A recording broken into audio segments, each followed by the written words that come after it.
all right? So now what we're going to do is we're going to apply this theory, the law of escalation, to what's happening in the Middle East. Okay, we're going to do that by looking at the escalation ladders of both Iran and the United States. All right. Okay.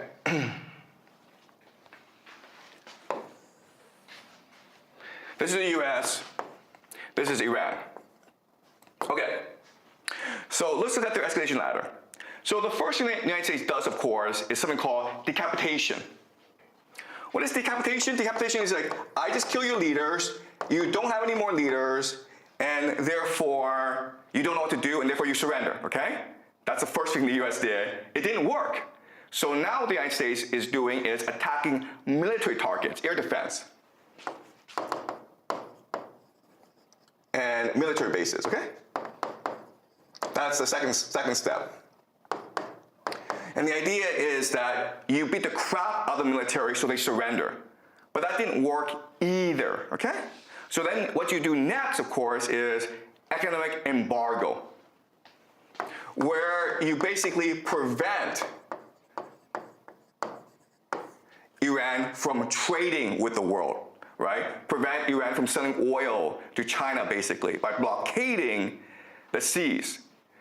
And the idea here is that if the government doesn't have any money to pay its soldiers will just not fight, okay? But that's not working either. So then what you do, of course, is you attack civilian infrastructure, okay? Which is primarily water and oil. So you may have seen the news that the Israelis attacked an oil depot in Tehran. And now if you look at pictures of Tehran, it's all black, okay? And this is a war crime, or this goes against international law because you're attacking civilians.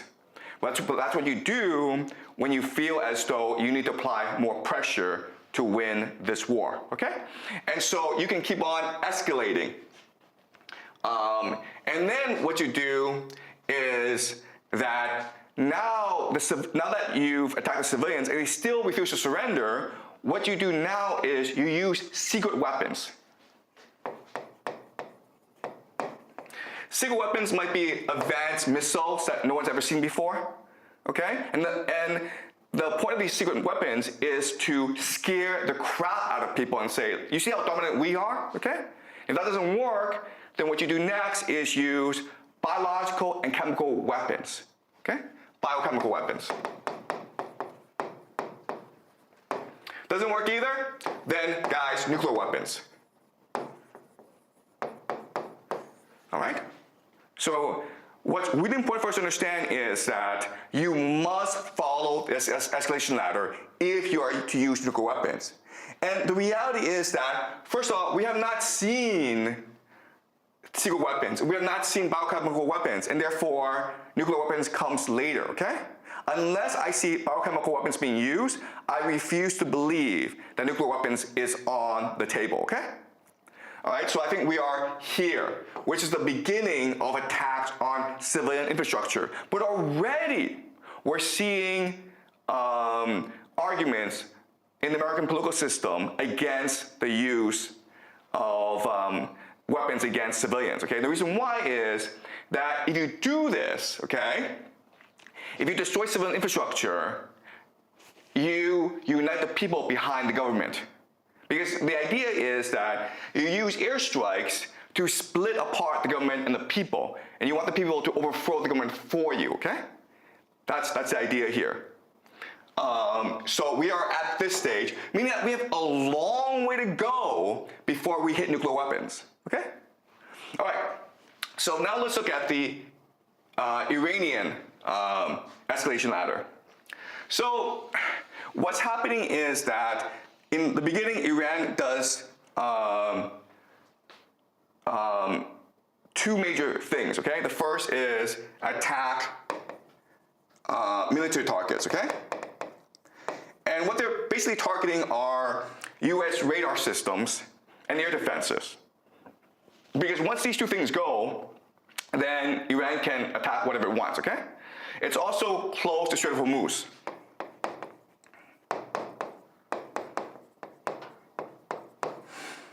all right? And by closing the Strait of Hormuz, you put pressure on the economies of the GCC, as well as East Asia. The hope is that by blockading the economies, the GCC, UAE, Saudi Arabia, Bahrain, Qatar, Kuwait will put pressure on Donald Trump to end this war as quickly as possible. Also, East Asia receives most of its oil from the GCC, from the Strait of Hormuz, right? So China gets about 40% of its oil. Japan gets 75%. That's a lot of oil. So the hope is that these countries will put pressure on the United States to end this war as soon as possible, okay? So that is the Iranian strategy. But if they're forced to go up the escalation ladder, what will happen is this. If you attack their economy, they will attack your economy as well, okay? With missiles, basically targeting oil fields. If you attack their civilian infrastructure, they will attack your civilian infrastructure as well. And what is the main weakness in these GCC countries? Desalination plants, okay? Desalination plants. And that's it, okay? That's the extent of the Iranian escalation ladder. Because it doesn't have nuclear weapons. It doesn't have biochemical weapons. Okay? It doesn't have intercontinental missiles that it can target the United States with. So as you can see, the US and Israel have escalation dominance because they can go way up higher in the escalation ladder than Iran. But that's the wrong way to understand this, okay? Because if you look at their strategies, Iran has much more flexibility, much more calibration than the United States, okay? When the United States attacks you, it's pretty blunt. But look, if I close off the Strait of Hormuz, I can be strategic in how I close the Strait of Hormuz. For example, if you're a Chinese ship, I'll let you pass. For example, if you are a GCC nation and you want to bribe me, if you want to pay me a tax, I'll let you pass as well. If you're a GCC nation and you're like, you know what, forget the United States, I want to be a friend of Iran, I'll let you pass as well. You understand? So by closing on the Strait of Hormuz, it creates a calibration strategy. It allows Iran to selectively and strategically apply pressure to the friends of the United States so that they become the friends of Iran, okay? Same thing with these drone strikes against oil fields and military targets, right? If you attack me, I attack you with drones. But if you don't attack me, then I don't attack you, okay? So in other words, okay, this is a really important idea. The US and Iran have different military decision trees. Okay? All right? So let me explain how. Because the United States and Israel, they're just attacking Iran. Okay? And they attack with air power, so that's very blunt. Right? Okay? So you go from one step to the next, to the next, to the next. Okay? This is the classic escalation ladder.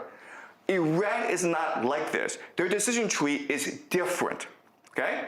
Because their strategy is to force the United States to admit defeat and retreat from the GCC, okay? To close down the military bases in the Middle East so that Iran has control over the Strait of Hormuz and therefore it can control all world trade, all right? So that's the strategy. So this strategy means that you have different options, all right? Your options are attack Israel, military targets, civilian targets, Tel Aviv, okay? All right, so I don't want to spend too much time on this, but as you can see, if you think about it, Iran can be much more selective in its targeting than the United States and Israel. And therefore, the options that it has, it is much more diverse, which gives Iran escalation control over the situation. Okay? Do you guys understand this? All right. So let's look at why Iran has advantages over the escalation ladder. Okay? U.S., Iran. The first major difference is that Iran is active, whereas the US is passive. Okay? Another thing this is, go back to the bully example where the bully has to maintain credibility. He has to show that he's more powerful than the other kids, right? So if you provoke him, he has no choice in the matter but to hit you, okay? But you, the new kid, can choose whether or not to provoke him or not. You can choose the timing of when to provoke him. Therefore, you are active, okay? The second big difference is that Iran has a clear strategy. It knows what it wants to accomplish, and it knows how to accomplish what it wants. Remember, what Iran wants is control the Strait of Hormuz and the United States out of the Middle East. That's what it wants to do, and it's calibrating its attacks in a certain way to achieve this end goal. And it's working out very well for Iran, okay? The United States, on the other hand, doesn't know what it wants. It wants to destroy Iran. But what does that mean, okay? Destroy. It could mean regime change. It could mean economy collapses. It could mean the civilian population starves, okay? It could mean anything. But because there's so much ambiguity, so much confusion about what it means, it confuses military strategy, all right? And the last thing is, of course, is that Iran is flexible and the United States is inflexible. Okay? So by studying the escalation ladder, we discover that Iran has far more advantages than the United States. Okay? All right. So what does this mean? All right. It means that Iran will probably win this war ultimately, but there has to be major changes to its society in order to win this war. All right. So remember, to win a fight, you have to have three things: focus, clarity, and resolve.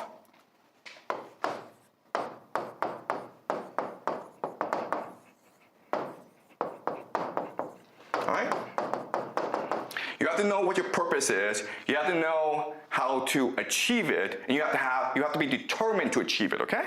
So what does this mean for the Middle East? What does it mean for Iran? Well, first thing is focus means unity, meaning that you have to unite your population, which means basically crushing all dissent. We can't argue anymore. We have to unify for a purpose. Okay? The second thing, clarity, is to censor people, censorship.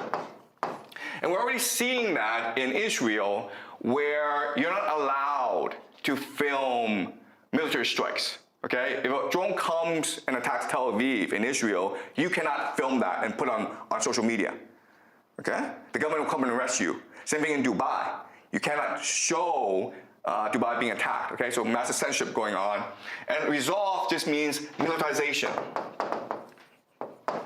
where the Middle East moves towards total war. Total war just means that every citizen now is recruited into the war effort. It just means that the entire economy is geared towards war, okay? And one last point I'll make is this. What we need to understand about the escalation ladder is that as it moves up, we have to remember that this war is being fought multidimensionally, okay? What does that mean? It means that the military is just one dimension, but there are four major dimensions. There are others, but let's focus on four major dimensions, okay? The first major dimension is narrative. Narrative is basically world opinion. Second is political. Political just means the relationship of nations to each other, the relationship of the government to the people, okay? Political. The third dimension is economic. And the fourth is military. And what's really important to understand is that the military dimension is probably the least important. There are other dimensions that are much more important. Therefore, these four factors determine how the United States and Iran move up the escalation ladder. Okay? Because your purpose is to control the narrative and justify why you're doing what you're doing. Political means you still have to maintain good relations with other states, right? So as the United States is fighting this war against Iran, the United States is still talking to China. The United States is still talking to Russia, okay? So that discussion, that political discussion, determines the contours of this fight. Economic means that as this fight is still happening, nations are still trading with each other. And that factors into how the military is fought. Okay? Does that make sense? So I know this is very complicated, but you need to understand how complicated war is. It's not as simple as saying, you know what, let's nuke that guy. It doesn't work that way. Okay? There are a lot of constraints. There's a lot of factors, a lot of stakeholders involved to constrain the use of nukes. Okay? All right. All right. So let's now discuss ground troops. All right. The first question we look at is, will ground troops be used? And the answer, unfortunately, is yes, they have to be used. And it has to do with how the military works, okay, of how wars are fought. Basically, when you fight a war, you have to have a correct cost pyramid, okay? And the most simple cost pyramid, okay, is this. Infantry, soldiers, okay? All right? They're at the bottom. Why? Because they're the cheapest. What's above them? Armor. Okay? Artillery, tanks. They're more expensive to produce. You need more resources. You need more time. Then you have naval, right? Then you have air. Okay, does that make sense? This is the cost pyramid. And cost pyramid is this question of like, how much energy, how much time, how much resources do you need to produce a certain product, okay? It costs you very little to produce a soldier, but it costs you a lot to produce an airplane. And this is important because wars are usually wars of attrition, meaning that you have to put all your resources into winning the war, okay? So this is just production capacity. And this is the most standard model that you have of a cost pyramid for a military war. Okay, does it make sense, guys? The problem is that the United States have an inverse pyramid. Okay? Meaning that air is what's dominant, then naval, then armor, then soldiers. You can't fight a war like this. I mean, the moment you choose to fight a war like this, you've lost the war. Because you either take out the country in like 2 days, or you scoot over, because you cannot replenish your forces. Now, I know this is hard to understand, but 1991, the Persian Gulf War, 2003, the Iraq War, these are not real wars, okay? Because the Americans were so dominant, and Iraq was so weak, that it was basically a video game, all right? It was just these pilots flying around, just bombing everything, okay? It's like guys in tanks just running over the Iraqi army. Those were just video games. But this Iran thing is a real war. And therefore, you cannot fight a war like this. If you want to win this war, the only thing you can do is return to a realistic cost pyramid. You don't have a choice in the matter, right? Because again, your cheapest product are soldiers, right? And your most expensive are airplanes. You cannot afford to use an airplane in order to save a life of a soldier. Eventually, this cost-benefit analysis will blow up on you, okay? Okay, does that make sense, guys? All right, so the United States wants to win this war, then it has no choice but to use ground troops, to use soldiers as the main force of its military. Any questions so far? All right. Okay. Now the question then is, will the United States use ground troops? I already said that if the United States is to win this war, it has no choice but to use ground troops. But will the United States use ground troops? And a lot is determined by the game theory strategies of the different players, okay? So let's look at the 4 major players in this war.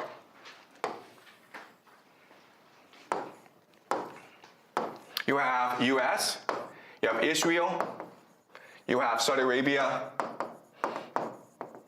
and you have Iran. Okay? All right? So, the United States and Iran, they're pretty easy to understand. What the United States wants to do is destroy Iran.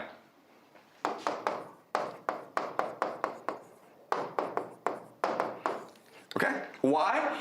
Because if we were to destroy Iran, the United States would have complete control over Middle East oil. And it would control global trade through the Strait of Hormuz. And therefore, the United States can maintain its empire, okay? So a really simple objective. Let's destroy Iran. We don't care how, we don't care why, let's just go do it, okay? Iran has another strategy, which is control Strait of Hormuz and destroy CENTCOM. CENTCOM is basically the American military in the Middle East, called Central Command, okay? So those are 2 major military objectives of Iran. And we can understand why. Because if CENTCOM is destroyed, Iran has complete control over the Middle East. Now, Dubai, now Oman, Bahrain, Kuwait have to pay taxes to Iran. Now Iran, the new kid, is now the bully of the Middle East, right? Now it's a hegemon. That is the political objective of this war. Okay? Israel is a bit more complicated. All right? For Israel, sorry. One other thing is humble Israel. That's the other thing, because even if you defeat the United States, you still have to deal with Israel, okay? And Israel is the great military power of the Middle East. So you want to humble them. You want to weaken them. You can't destroy Israel because Israel has nuclear weapons, right? You piss off Israel, those nukes start flying. You don't want that, right? So those are the 3 major political objectives for Iran. Control the Strait of Hormuz, destroy CENTCOM, and humble Israel, okay? If you are Israel, actually for you, the strategy is different. What you want to do is this. You want to destroy CENTCOM and destroy Iran. Okay? Those are your objectives. Why? Because if you destroy both the United States and you destroy Iran, then you are the sole hegemon in the Middle East, okay? Also destroy the GCC. Destroy Saudi Arabia as well. Why? Because once Saudi Arabia is destroyed, all its resources belong to you, okay? And this creates something called the Greater Israel Project, which is what we will discuss next class. But as you can see, that's really important, is that even though the United States and Israel are allies, their ultimate strategy is different. Their objectives are different. In fact, they're in conflict, okay? They have Saudi Arabia. What does Saudi Arabia want to do? Well, destroy Iran, because if you destroy Iran, you have complete control of the Strait of Hormuz. Then you can be a bully, okay? But you also want to destroy the US, and you want to humble Israel. All right? Does that make sense? All right? So by understanding how each player perceives the game, we can now understand how they will go about their strategy, right? So the United States just wants to destroy Iran. But as you can see, Israel, Saudi Arabia, and Iran all want to destroy the United States. And how do you do that? You do that by forcing the United States into a long ground war, right? Therefore, if you're Israel, you don't want to use nukes. Why? Because nukes would end the war too quickly. You want to drag this war out as long as possible to force the United States to send in ground troops. And then you're like, well, why doesn't the United States use nuclear weapons? And the answer is already told you, the escalation ladder. It needs to justify itself to the people, okay? When you do anything, all right, when you do anything,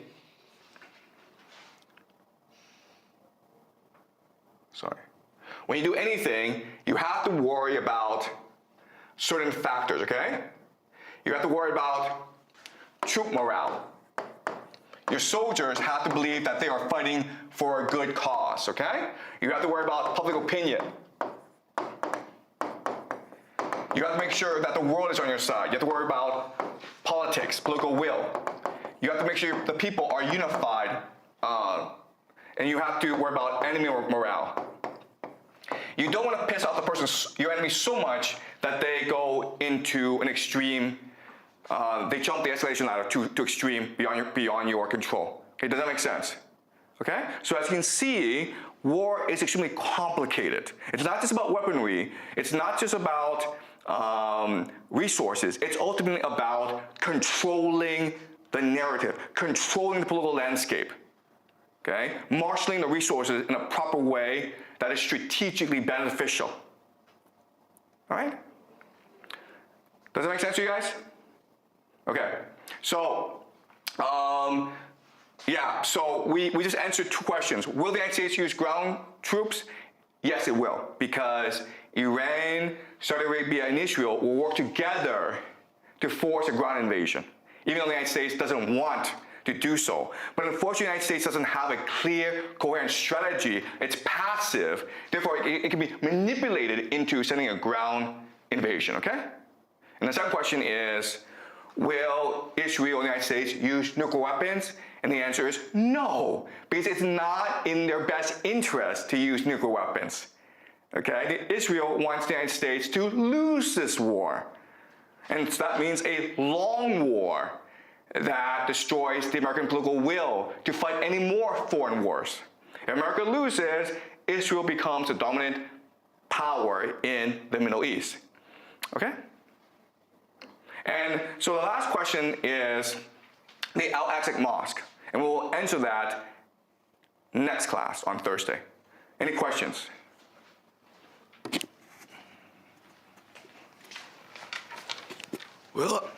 Will Americans take over Iran like what they did to Venezuela? Like they captured their president? Okay. Look, the strategy in the beginning was to do a Venezuela in Iran. Meaning you go in, you kill the leader, a new leader emerges to negotiate with you and surrender to you because you're too powerful. Okay? But Venezuela and Iran are two very different countries. The Venezuelan elite is very pro-American, meaning that their wealth, their children, their family is stored in America. Therefore, the Venezuelan elite have a vested interest in negotiating a deal with America to protect their own interests. But for 40 plus years, America has sanctioned the Iranian elite, and Iran has become poor and angry and disgruntled because of that. Therefore, they lose nothing by fighting you, okay? So even though you've killed the supreme leader, and you've killed many of their leaders, in fact, the elite themselves are unified in opposing you. Okay, does that make sense? Okay, any more questions?